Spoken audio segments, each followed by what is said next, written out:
Welcome to a Foxy Tech Tips tutorial on running the drive optimization feature on Windows 11.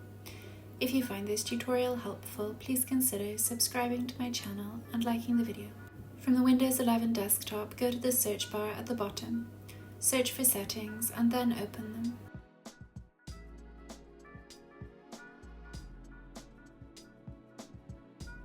In Settings, select System from the left sidebar. In Settings, select Storage. In Storage Settings, select Advanced Storage Settings.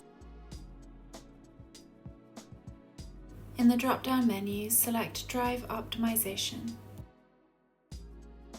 Here, choose which drive you want to optimize, and then click the Optimize button. Your drive will now start optimizing and it will let you know when it's finished in a few seconds. And that draws an end to this tutorial.